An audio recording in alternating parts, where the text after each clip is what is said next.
ஸ்ரீ விநாயகர் துணை ஸ்ரீ நாகாலீஸ்வரி சமேத ஸ்ரீ ரேணுகாம்பாள் தேவஸ்தானம், கங்கனப்பள்ளி road, கண்ணைநாயுடு colony, Chittoor, Andhra மாநிலம். இந்து தர்ம சம்பிரதாய முறைப்படி மக்களிடத்தில் தெய்வ நம்பிக்கை காலங்காலமாக இருந்து வருகிறது.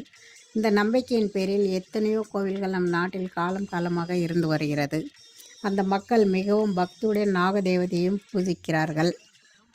நாகதேவதைக்கு கோவில்களும் கட்டி வழிபடுகின்றனர். குறிப்பாக நாக சதுர்த்தி, கருட பஞ்சமி, பிரதேசம் போன்ற வழிபாடுகள் செய்து மக்கள் பூஜித்து வணங்குகிறார்கள். கிராமங்களில் கிராம தேவதைகளுக்கும் கோவில்கள் கட்டி கிராம மக்கள் வழிபடுகின்றனர். ஆந்திரா மாநிலம் சித்தூர், கங்கனப்பள்ளி ரோடு, கண்ணைநாயுடு காலனி ஸ்ரீ நாகாலீஸ்வரி சமேத ஸ்ரீ ரேணுகாம்பாள் ஆலயம் இருக்கிறது. இந்த ஆலயத்தில் மக்கள் மிகவும் பக்தியுடன் காலையிலும் மாலையிலும் பூஜித்து வருகின்றனர். ஸ்ரீ நாகாலீஸ்வரி சமேத ரேணுகாம்பாள் ஆலயத்தில் இன்னொரு விசேஷமான விஷயம் என்னவென்றால், இந்த ஆலயத்தில் பிரதி செவ்வாய், வெள்ளி கிழமைகளில் காலை 9 மணி முதல் 12 மணி வரை அருள்வாக்கு சொல்லப்படுகிறது. ஆலய சரித்திரம். 1979 ஆம் வருடம் இப்பொழுது கோவிலாக இருக்கும் இடம் காலி இடமாக இருந்தது. இந்த இடத்தில் தரை மட்டத்தில் புற்று இருந்தது. இந்த இடத்திற்கு சொந்தமானவர்கள் வெங்கடேசன், சாமுண்டீஸ்வரி தம்பதியினர். இவர்கள் இங்கு வசிக்க வீடு கட்டினார்கள். சில நாட்களில் புற்று வளர்ந்து வருவது தெரிந்தது.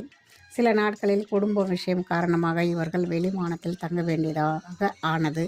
இந்த குடும்பத்தில் வசிக்கும் சாமுண்டீஸ்வரி ஆகிய என் கனவில் நாகரூபமாக வந்து உங்கள் வீட்டை திறந்து விக்கிரக பிரதிஷ்டை செய்து பூஜை ஆரம்பிக்குமாறு சொல்லி மறைந்து விட்டார்கள். சாமுண்டீஸ்வரி ஆகிய நானும் என் கணவரும் உடனே புறப்பட்டு வந்து வீட்டை திறந்தோம். திறந்ததும் அந்த அம்மனுடைய 6 அடி புற்றை பார்த்து அகமகிழ்ந்தோம். அதன் பிறகு இந்த கோவிலில் விநாயகர், ஸ்ரீ ரேணுகாம்பாள், சிவலிங்கம், நந்தீஸ்வரர், முருகர், ராகுகேது, வேப்பமரம், மரத்தின் கீழ்பாகத்தில் சமயபுரத்தம்மன், புற்று எடுக்கும் இடத்தில் ஸ்ரீ நாகாலீஸ்வரி அம்மன், இவர்கள் அனைவரையும் விக்கிர பிரதிஷ்டை செய்து பூஜித்து வருகிறோம். இந்த இடத்தில் இன்னொரு அற்புதம் என்னவென்றால், புற்று 6 அடி வளர்ந்த பிறகு சிறியதாக இருந்த வேப்பமரம் இன்று மிகவும் பெரிதாக வளர்ந்து அந்த அம்மனுக்கு நிழலாக இருக்கிறது. இன்னொரு விஷயம் என்னவென்றால், இந்த கோவிலுக்கு ஸ்ரீ கல்யாண நாகாலீஸ்வரி என்ற பெயரும் அமைந்திருக்கிறது. திருமணம் ஆகாத பக்தர்கள் இங்கு வந்து செவ்வாய்க்கிழமைகளில் காலை நேரம் ராகுகேத்து இவர்களுக்கு பால் அபிஷேகம் செய்து இங்கு இருக்கும் வேப்பமரத்தில் மஞ்சள் கயிறு கட்டி வழிபடும் எத்தனையோ பக்தர்களுக்கு திருமணம் நடந்துள்ளது.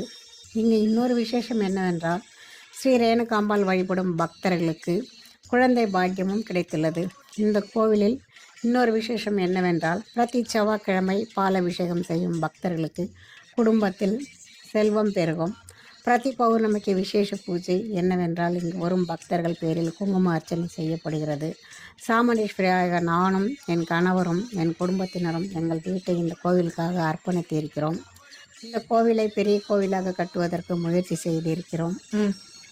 இன்னொரு முக்கியமான விஷயம் சொல்ல வேண்டுமென்றால், சாமுண்டீஸ்வரி ஆகிய என்னுடைய மூத்த சகோதரர் வி நரசிம்மன் அவர்கள் இந்த கோவில் கட்டுவதற்கு தங்கையான எனக்கு கூட இருந்து இந்த ஆலயத்துக்காக முழு உதவி செய்து கொண்டிருக்கிறார்.